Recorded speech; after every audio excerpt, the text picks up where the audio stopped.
Friends, स्वागत है आपका अपने चैनल इंडियन एयरलाइंस में।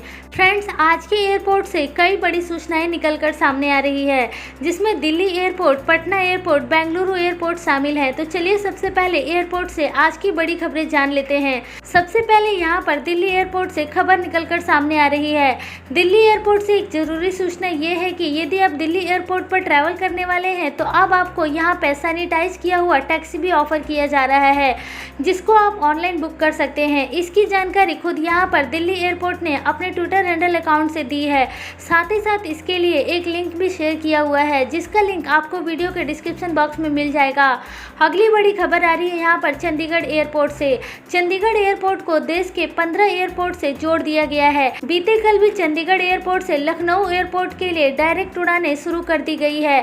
चंडीगढ़ से लखनऊ के लिए ये उड़ानें इंडिगो एयरलाइन के द्वारा शुरू की गई है, जो कि सप्ताह में 3 दिन रहने वाली है। अगली जानकारी लेते हैं बेंगलुरु एयरपोर्ट से।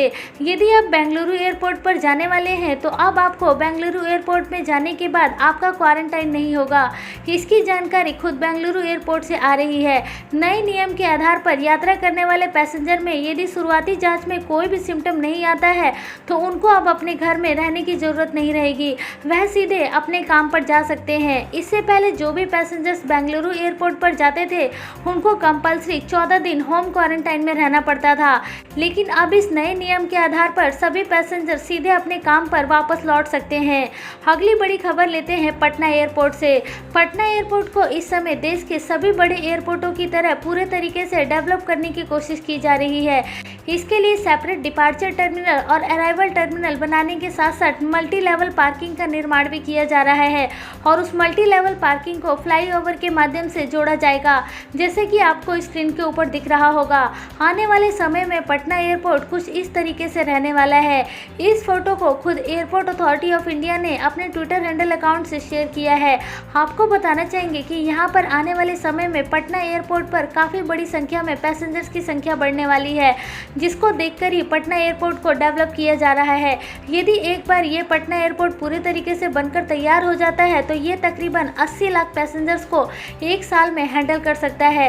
पूरे तरीके से इस एयरपोर्ट को बनने में तकरीबन 2 से 3 साल तक का समय और लग सकता है। अगली जानकारी लेते हैं गोवा एयरपोर्ट से।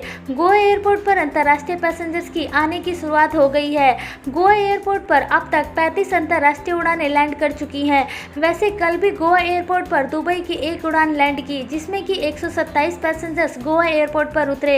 इस एयरपोर्ट ने इसकी जानकारी खुद अपने ट्विटर हैंडल अकाउंट से दी है। तो फ्रेंड्स, ये थी आज की एयरपोर्ट से कुछ जरूरी और बड़ी खबरें। उम्मीद है कि आपको आज की खबरें अच्छी लगी होंगी।